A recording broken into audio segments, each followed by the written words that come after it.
Israel ने अब Iran के इंटेलिजेंस मिनिस्टर की मौत का दावा किया है। इस्माइल खातिब पर अमेरिका ने $10 मिलियन का इनाम रखा था।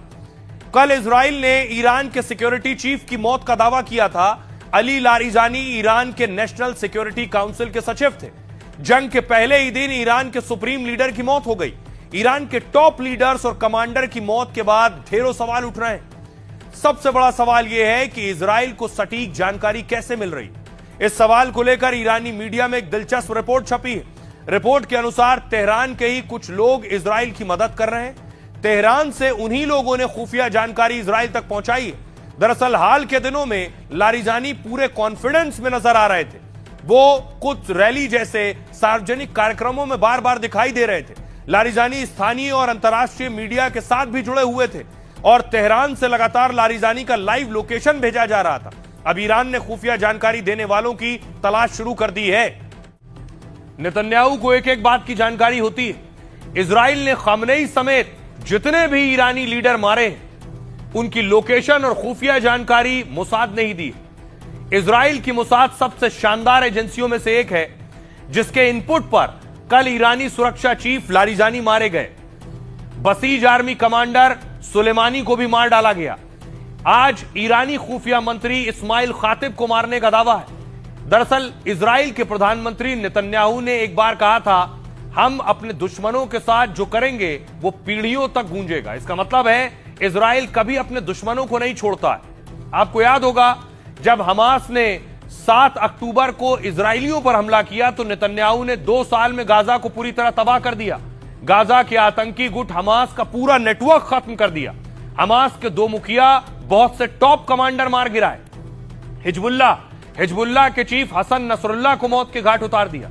लेबनान में पेजर ब्लास्ट कर हिजबुल्लाह के 42 लोग मार डाले। इजरायली खुफिया एजेंसी मोसाद ने ऐसे ही एक ऑपरेशन किया था जब 1972 के म्यूनिक ओलंपिक में फिलिस्तीनी चरमपंथी गुट ने इजरायली टीम के 9 लोगों की अगवा कर हत्या कर दी थी, जिसका बदला मोसाद ने लिया और हमलावरों को ढूंढ ढूंढ कर मारा। नाजी जर्मनी ने करीब 60 लाख यहूदियों का कत्ल कर दिया था। यहूदियों के जनसंहार में एक अफसर की बहुत बड़ी भूमिका थी। है वो अफसर 1960 में नाजी ऑफिसर एडोल्फ आइकमैन को मोसाद ने दबोच लिया, अर्जेंटीना से उठाया, किडनैप किया और इजराइल लाए और फिर मौत की सजा हुई।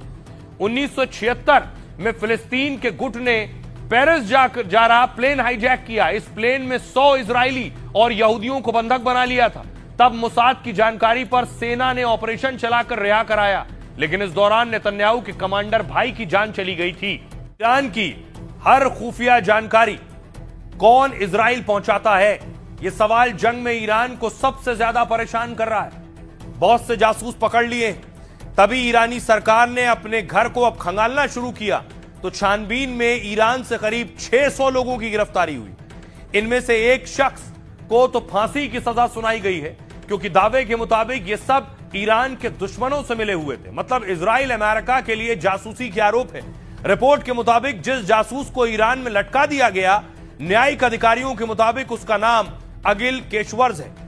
ईरानी एजेंसी मिजान के मुताबिक केशवर्ज आर्किटेक्ट का छात्र था, यानी पढ़ाई कर रहा था। आरोप है 27 साल का केशवर्ज मोसाद के लिए जासूसी करता था। उसे साल के शुरू में ईरान के उर्मिया से गिरफ्तार किया गया, जब वो सेना के मुख्यालय की तस्वीरें लेते हुए पकड़ा गया था। आरोप है उसने इजराइल के लिए करीब 200 मिशन को अंजाम दिया है। इनमें संवेदनशील जगहों के फोटो लेना, सर्वे और निगरानी शामिल है। ईरानी अधिकारियों का कहना है कि वो मोसाद सैन्य अफसरों के संपर्क में था, सोशल प्लेटफॉर्म्स से उनसे जुड़ा और क्रिप्टो करेंसी में भुगतान पाता था। ईरान में जून के युद्ध से अब तक 10 जासूसों को सजाए मौत दी गई है।